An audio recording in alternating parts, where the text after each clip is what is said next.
Hello everyone, I'm Ella and I'm here with another StuyEats baking video.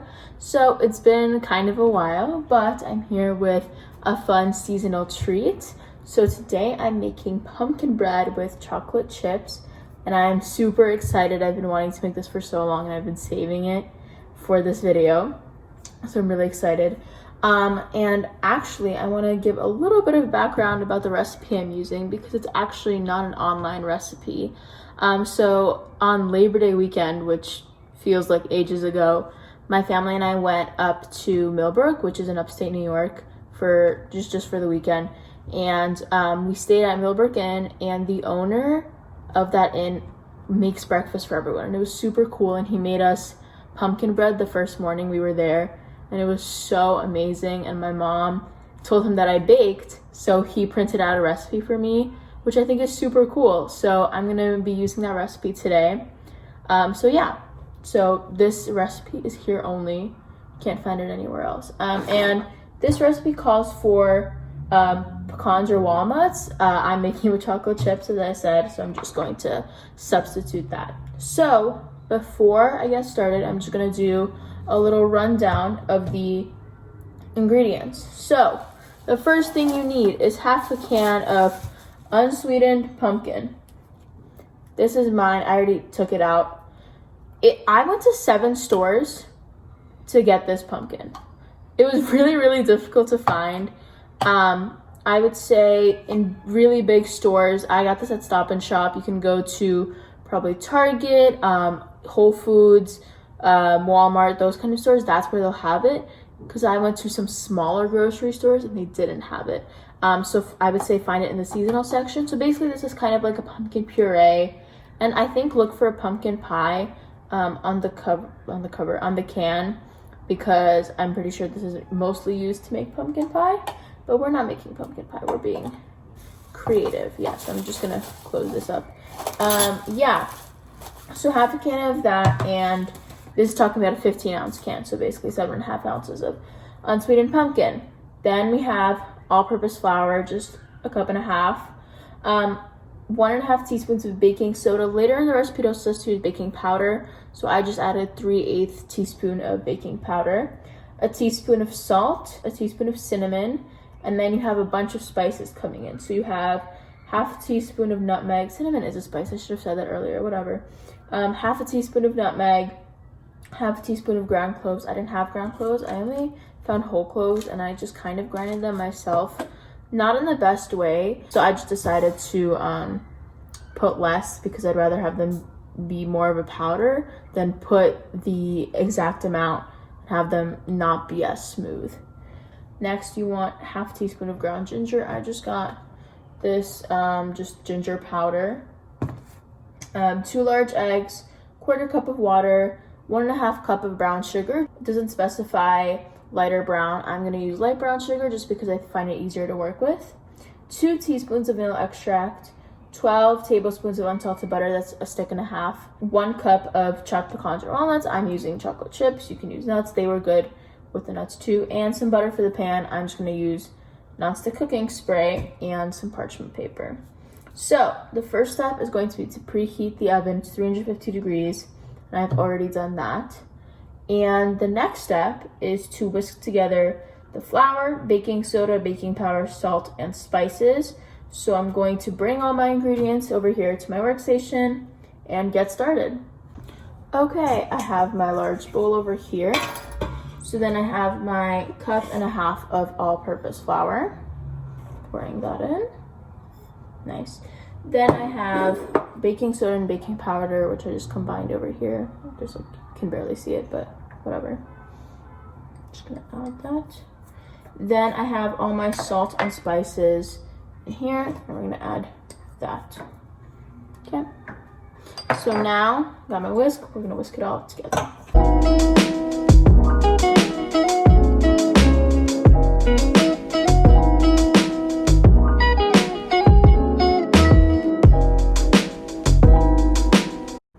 Okay, I basically whisked it all together. I think it looks pretty plain. It's just some dry ingredients. There's nothing much, so it won't really look like anything until you add it to the wet ingredients. And speaking of which, it's time to get started on the wet ingredients. Okay, so our first step is to beat the eggs. So I have my 2 eggs here. Let's put them in the bowl.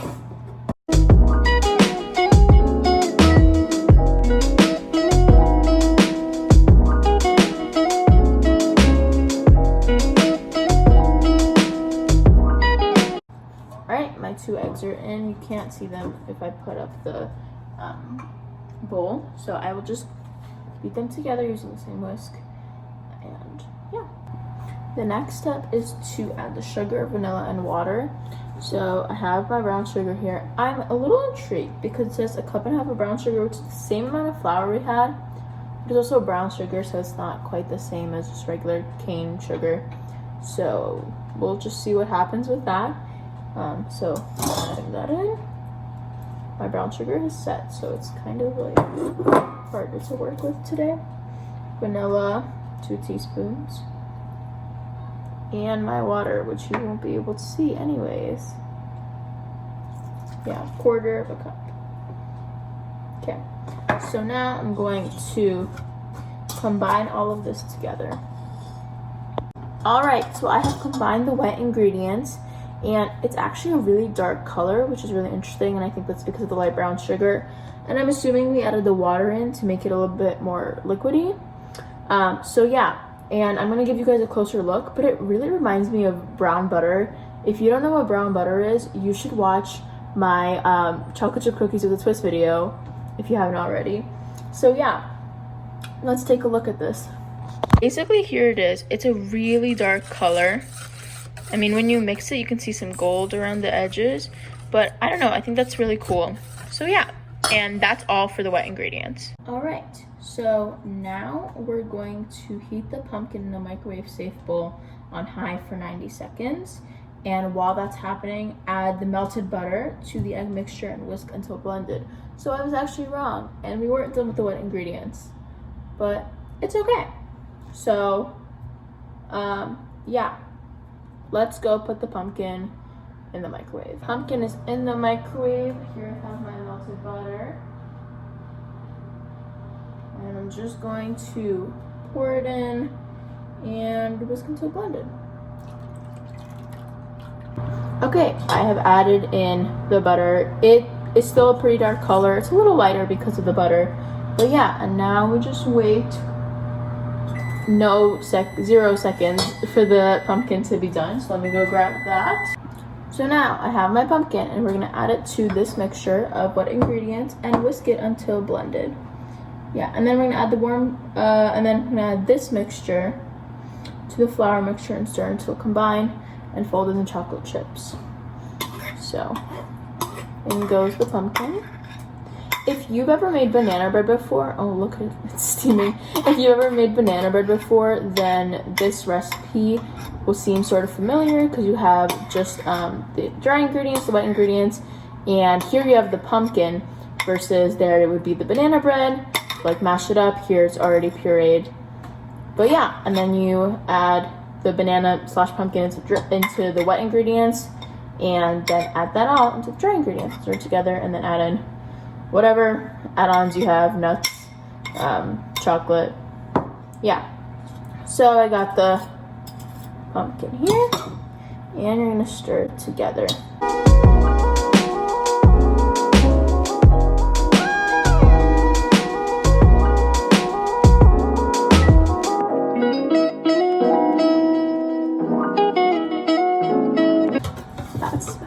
So good.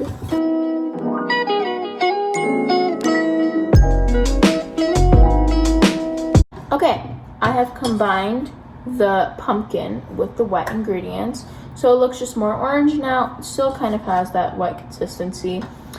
So yeah. Also, I'm going to plug another video here. You should watch my flourless brownies video because this step reminded me a lot of a certain important step in that video. So yeah, now we're going to add this to our dry ingredients. Yay. And we're not going to whisk it actually, we're just going to stir it because it actually becomes pretty thick. So let me just get my spatula. If you've seen a lot of my videos, you know I literally use the spatula for everything. So I'm gonna take out the whisk and pour this in. Oh, you can kind of see what it looks like now. You see that? That's really cool. It's like orange. I mean, you would expect it to be because it's pumpkin. But yeah. All right, so now you're gonna stir this all together. And when that's combined, you're going to add in your chocolate chips or your walnuts or pecans or anything of your choice. You actually don't have to add anything in. But I find that when there's no add-ins to like a banana bread or in this case pumpkin bread, it doesn't taste as good. Like even though the focus is like the banana or the pumpkin or whatever, it tastes better with something in it. So yes.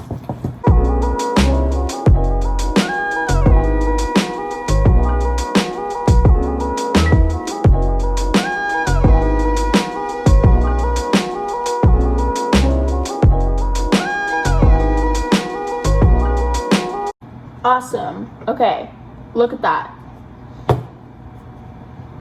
It's like thick. It's a little thicker than batter. Obviously not as thick as dough. That looks so good. It smelled, guys, I wish you could smell through the screen.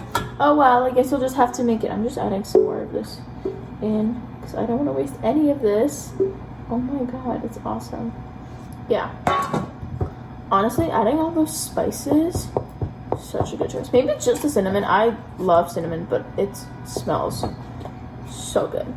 All right, now it's time for my favorite part, which is the chocolate chips. All right, give me a second. I'll go get them. I have a cup of the classic Nestle Toll House semi-sweet chocolate chips right here. I'm gonna pour them in. This is so fun. And just fold this in. And also a good part about folding stuff in besides the taste is that it gives you a chance to mix everything in like an extra time. So make sure everything else is combined really nicely. This whole batter just screams Halloween. It's orange with chocolate chips in it. This is amazing. Too bad this video is coming out the week after Halloween. No, but seriously, this is so great. Like I haven't even tasted it, but I know it's going to be great. I'm making this as an early birthday present to myself. I'm so excited. Okay. Awesome. It's done. You can see the chocolate chips in there. I'll give you guys a closer look. But yeah, so that's everything. We're just gonna have to bake it next. So yay. All right, here's the batter. It does not look as orange on camera as it actually is, but it's not like a bright orange or anything. So yeah, it's kind of thick.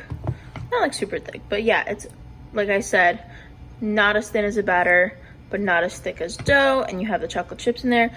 They're already kind of like spreading out through the batter. You can see some streaks.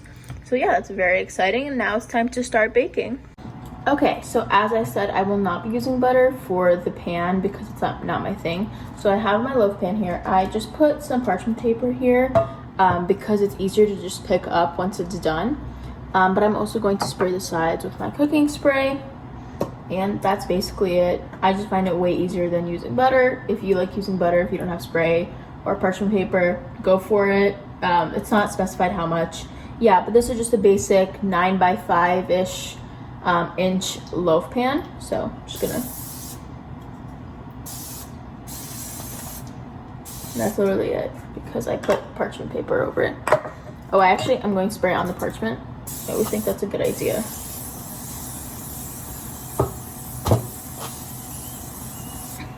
They're probably like, Ella, why are you spraying so much cooking spray? It's because there's barely anything left in here. All right, that is it. Scrape batter into pan. Oh, awesome. Oh no, no.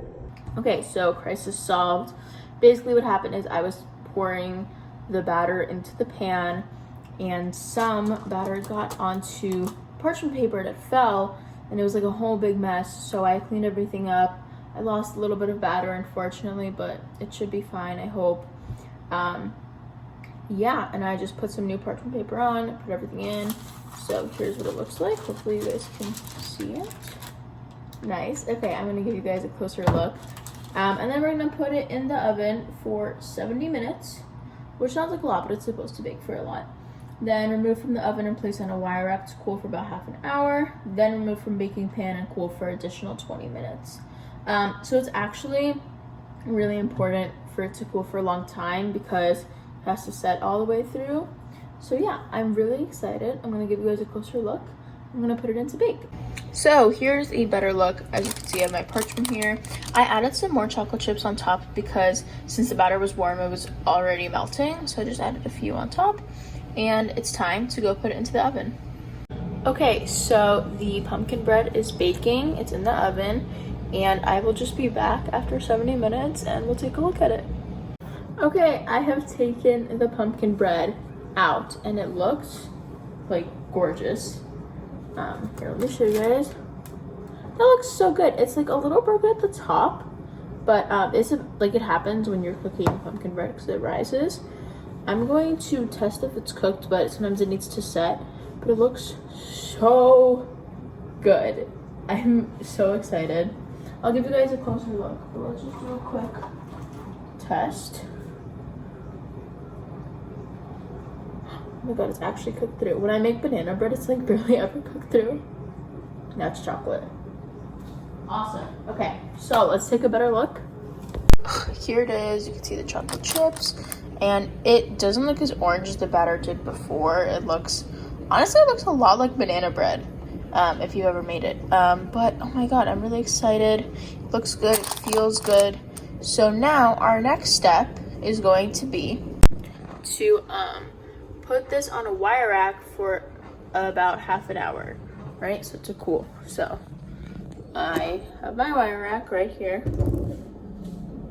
Okay, this is still hot, so I'm just going to grab my oven mitts and leave this here for half an hour. And then we're gonna come back, take it out of the pan, which is what the parchment paper is for, and let it cool for another 20 minutes.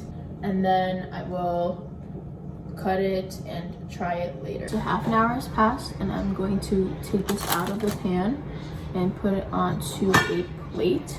So basically, this is the point of the parchment paper. Let me move this rack.